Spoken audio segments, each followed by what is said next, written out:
Assalamualaikum warahmatullahi wabarakatuh. Selamat pagi semuanya. Selamat berjumpa kembali dengan saya dalam pelajaran fisika. Kali ini kita akan mempelajari tentang medan magnetik. Medan artinya daerah atau area. Medan magnetik berarti daerah atau area di mana di situ ada pengaruh gaya magnetik. Tujuan pembelajarannya melalui pendekatan saintifik, baik itu mengamati, menanya, mengumpulkan informasi, mengolah informasi dan mengkomunikasikan hasil mengolah informasi, dan model pembelajaran discovery learning, peserta didik mampu memahami hukum Ørsted, prinsip medan magnet dan gaya magnetik dengan karakter religius, nasionalisme, mandiri, integritas, gotong royong dan peduli lingkungan. Coba kita lihat peristiwa ini. Ada sebuah penghantar yang dialiri arus. Gerakan-gerakan ini gerakan elektron. Kemudian di dekatnya ada sebuah kompas. Ternyata jarum kompas ini menyimpang. Nah, kita tahu kompas itu bisa menyimpang kalau ada pengaruh gaya magnet dari luar. Ini gambar ada kumparan, kemudian ada magnet digerak-gerakan keluar masuk kumparan, ternyata jarum voltmeter ini menyimpang. Artinya ada arus yang mengalir.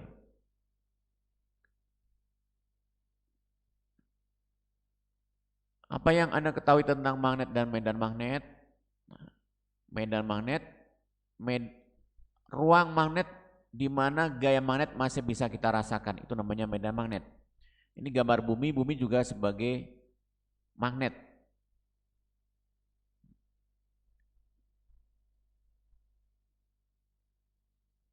Nah, kita lihat ini ada beberapa benda, ada gunting, ada kunci, ada pensil, ada bola dan sebagainya. Begitu magnet didekatkan, ternyata hanya gunting dan kunci saja yang bisa ditarik. Berarti tidak semua benda bisa ditarik oleh magnet. Asal-usul kemagnetan. Nah, kata magnet itu berasal dari kata magnesia, nama suatu daerah di Asia Kecil di mana ditemukannya batu besi lebih dari 2000 tahun yang lalu. Bangsa Cina pun sudah menggunakan petunjuk arah kompas magnetik dalam pelayaran kira-kira mulai tahun 1200. Bahan magnetik dan non-magnetik. Bahan magnetik, bahan yang dapat ditarik dengan kuat oleh magnet dan dapat dimagnetkan. Contohnya besi, baja, nikel, kobalt. Dapat dimagnetkan artinya dapat dibuat menjadi magnet. Bahan non-magnetik terdiri dari bahan paramagnetik, yaitu bahan yang ditarik dengan lemah oleh magnet dan tidak dapat dimagnetkan. Contohnya aluminium, platina. Kemudian bahan diamagnetik, yaitu bahan yang ditolak dengan lemah oleh magnet dan tidak dapat dimagnetkan. Contohnya seng, bismut. Hipotesa Weber. Ini ada garis-garis gaya magnet yang arahnya tidak beraturan. Satu lagi ada bahan yang arah garis-garis gaya magnetiknya beraturan. Weber membuat hipotesa besi dan baja terdiri dari atom-atom magnet yang disebut magnet elementer. Besi dan baja yang tidak bersifat magnet, susunan magnet elementernya tidak teratur. Kemudian besi dan baja yang bersifat magnet, susunan magnet elementernya teratur. Magnet elementer pada besi mudah diarahkan, sedangkan pada baja sukar diarahkan. Magnet selalu memiliki dua kutub, yaitu kutub utara dan kutub selatan. Untuk kutub yang berlainan jenis terjadi gaya tarik-menarik, dan yang sejenis terjadi gaya tolak-menolak.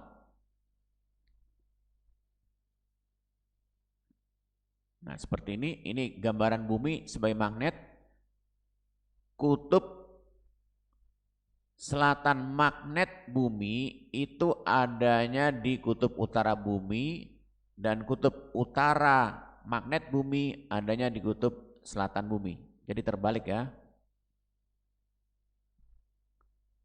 Sifat-sifat kutub magnet ini kita lihat yang berlainan jenis terjadi gaya tarik menarik.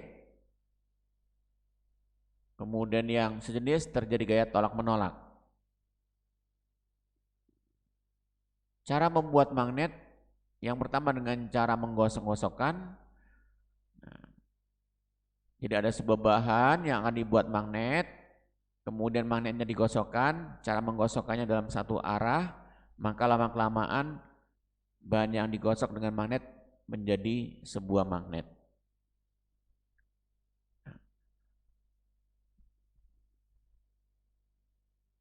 Kemudian berikutnya, ini cara menentukan arah medan magnet. Jika ada sebuah kumparan, maka dengan menggunakan kaidah tangan kanan, genggam kumparan ini sehingga putaran 4 jari ini sesuai dengan putaran arus, maka ibu jari menunjuk, itu menunjukkan kutub utara magnetnya. Saya ulangi lagi, cara menentukan arah medan magnetik pada sebuah kumparan, genggam kumparan dengan tangan kanan sehingga putaran 4 jari menunjukkan arah putaran arus dan ibu jari menunjukkan arah kutub utara magnetnya.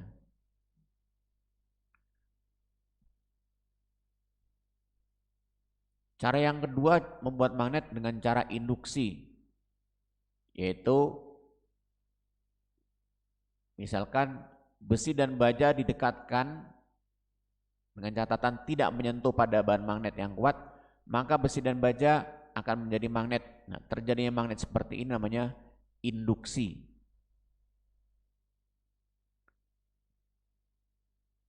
Setelah dijauhkan kembali, besi akan mudah kehilangan sifat magnetnya dan baja tetap mempertahankan sifat magnetnya.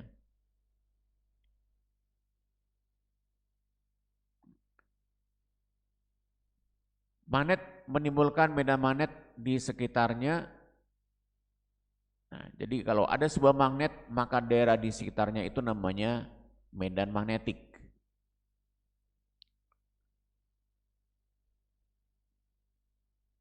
Garis-garis gaya magnet atau flux magnetik adalah garis-garis yang menggambarkan adanya medan magnetik. Nah, ini yang hitam ini garis-garis gaya magnet.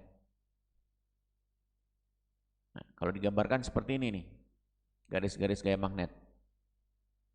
Nah, garis-garis gaya magnet ini akan mempengaruhi jarum kompas jika diletakkan di sekitarnya.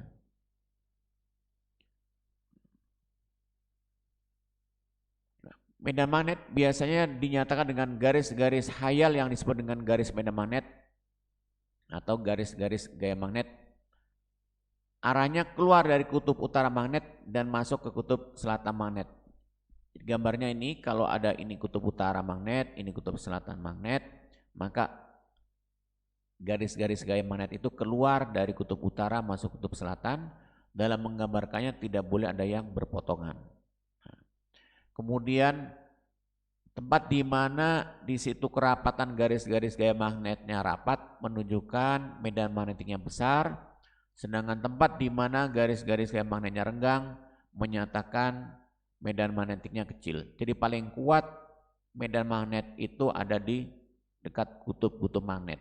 Sedangkan yang ada di tengah ini medan magnetiknya lebih lemah. Nah, kita lihat nih. Nah, jika ada sebuah magnet, maka jarum kompas yang ada di sekitarnya ini akan terpengaruh. Ini menunjukkan bahwa di sekitar magnet dihasilkan medan magnetik.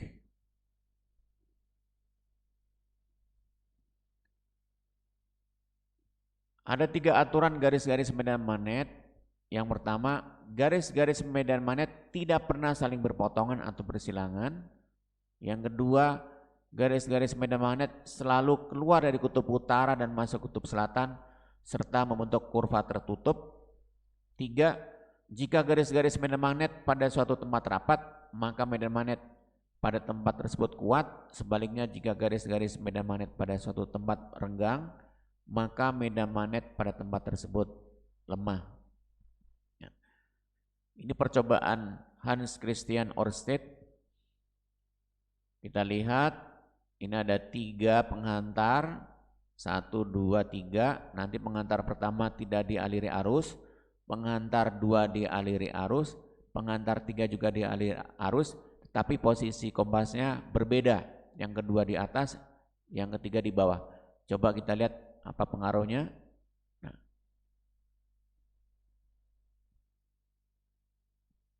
Percobaan yang pertama, jika tidak dialiri arus ternyata jarum kompas tidak menyimpang.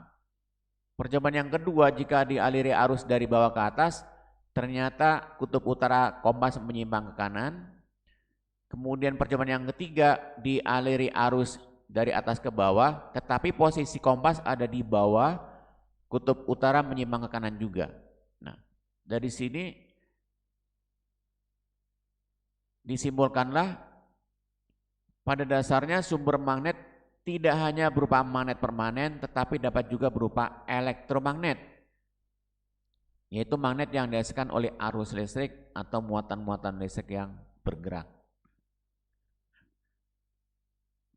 Nah, kita lihat ini ada sebuah penghantar lurus, dialiri arus dari atas ke bawah, kemudian ini yang merah putaran arah garis-garis gaya magnetnya.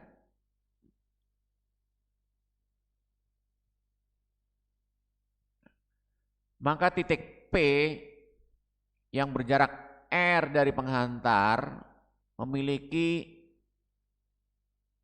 medan magnetik yang dituliskan dalam bentuk persamaan BP, watt medan magnet di titik P sama dengan mu0 kali I dibagi 2πr. B induksi magnet satuannya Tesla, biasa disingkat T. Mu0 permeabilitas, ruang hampa. Permeabilitas itu artinya sifat kemagnetan yang nilainya 4pi kali 10⁻⁷ Weber dibagi ampere kali meter. I-nya besar kuat arus dalam ampere, R-nya jarak titik P ke penghantar. Karena ini membentuk sebuah lingkaran, boleh disebut juga jari-jari lintasan lingkaran dalam satuan meter. Jadi induksi magnetik di sekitar penghantar lurus pertama dipengaruhi oleh medium di sekitar penghantar, yang kedua dipengaruhi oleh besarnya kuat arus, dan yang ketiga dipengaruhi oleh jarak ke penghantar.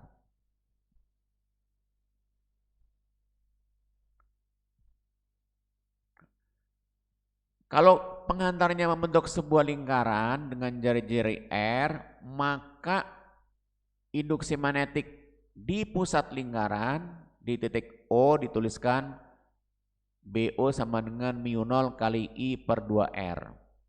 Nah, bedanya dengan tadi yang menghantar lurus, pembaginya tidak pakai pi. Kalau nanti penghantar lingkarannya ini terdiri dari beberapa lilitan sampai sebanyak N lilitan, maka kuat induksi magnetik di pusat dikalikan dengan N jumlah lilitan. Sehingga BO menjadi mu0 I per 2R kali N. N jumlah lilitan. Artinya berapa kali kawat ini dibuat lingkaran.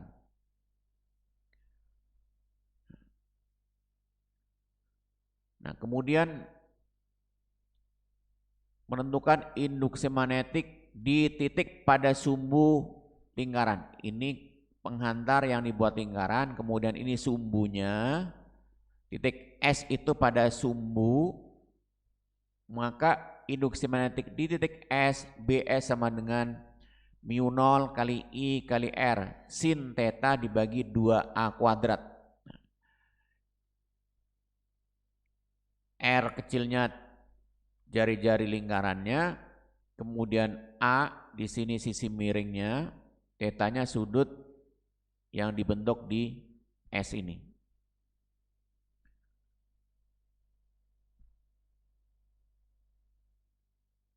Medan magnetik di sekitar arus listrik. Percobaan Oersted yang tadi sudah. Percobaan yang pertama tadi, jika tidak dialiri arus, jarum kompas tidak menyimpang. Pada saat kalau dialiri arus listrik ke atas, kutub utara jarum kompas menyimpang ke kanan. Dan yang ketiga, pada saat kalau dialiri arus listrik ke bawah, kutub utara jarum kompas menyimpang ke kiri.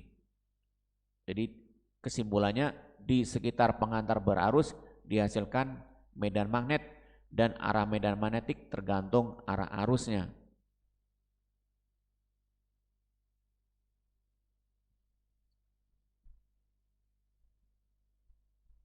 Nah, ini gambaran arah medan magnetik di sekitar pengantar lurus. Ini pengantar lurusnya dialiri arus. Kalau arusnya ke bawah, putaran medan magnetiknya berbeda dengan kalau arah arusnya ke atas.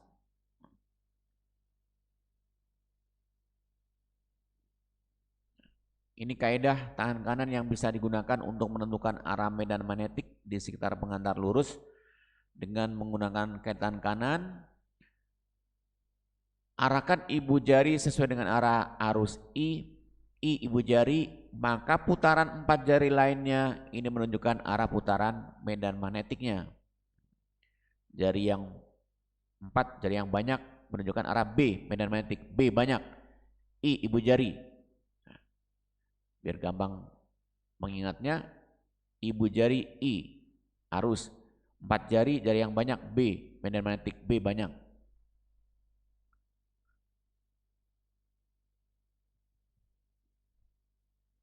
Medan magnet pada kumparan berarus atau solenoida.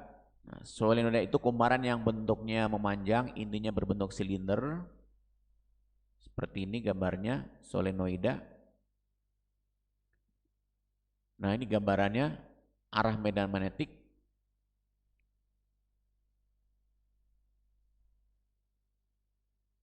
Keluar dari kutub utara, garis-garis gaya magnetik, masuk kutub selatan. Seperti ini putaran garis-garis gaya magnetiknya, keluar dari kutub utara, masuk kutub selatan. Tanda titik itu menunjukkan arah arus keluar bidang gambar, sedangkan tanda cross menunjukkan arah arus masuk bidang gambar. Dengan menggunakan tangan kanan, arahkan ibu jari keluar bidang gambar, maka putaran 4 jarinya sesuai dengan arah putaran medan magnetik. Demikian juga yang di bawah, arahkan ibu jari sesuai dengan arah arus, cross masuk bidang gambar, maka putaran 4 jari menunjukkan putaran arah medan magnetiknya.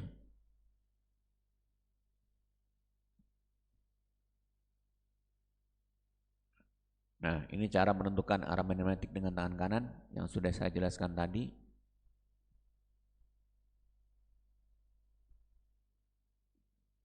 Seperti ini bentuknya.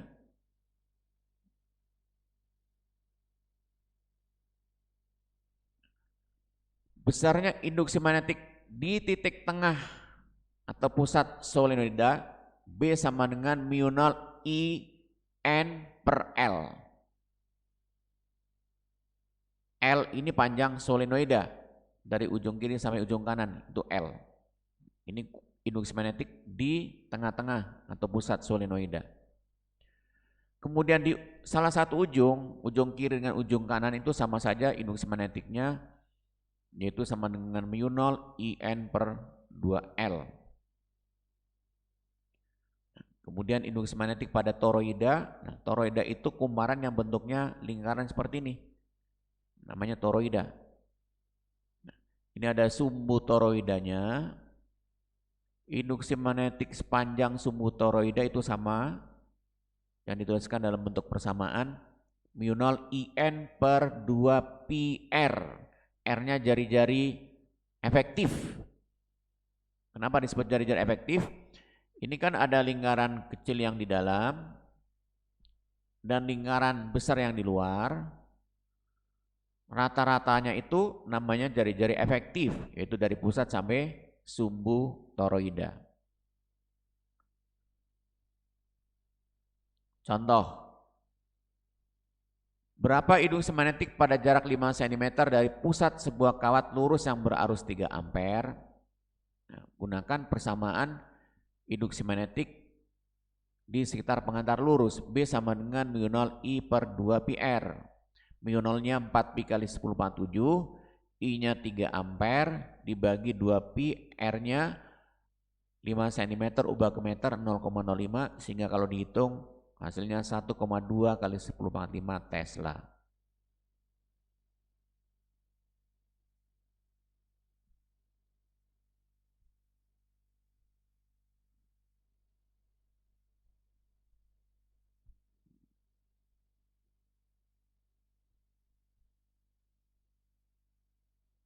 Nah, ini hukum ampere bisa digunakan untuk menentukan arah medan magnetik dan besar medan magnetik.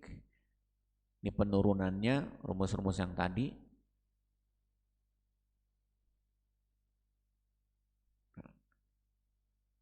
Dapat disimpulkan sifat kemagnetan bahan itu bisa dibagi, ada yang sangat kuat ditarik oleh magnet, ada yang lemah, ada yang ditolak. Bahan diamagnetik merupakan bahan yang sedikit ditolak oleh medan magnet, contohnya emas, tembaga, dan lain-lain. Bahan paramagnetik, bahan yang ditarik dengan gaya yang sangat lemah dalam medan magnet, contohnya aluminium, magnesium. Bahan ferromagnetik, bahan yang ditarik dengan kuat dalam medan magnet. Nah,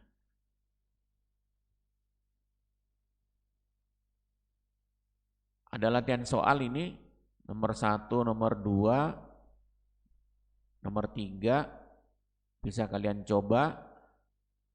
Nanti hasilnya bisa dilaporkan ke saya melalui WA boleh atau melalui email saya juga boleh. Demikian pembahasan kita hari ini tentang medan magnetik. Semoga apa yang saya sampaikan bisa kalian pahami. Kalau ada hal-hal yang kurang kalian pahami, boleh tanyakan lebih lanjut. Silakan dihubungi WA saya. Terima kasih. Wassalamualaikum warahmatullahi wabarakatuh.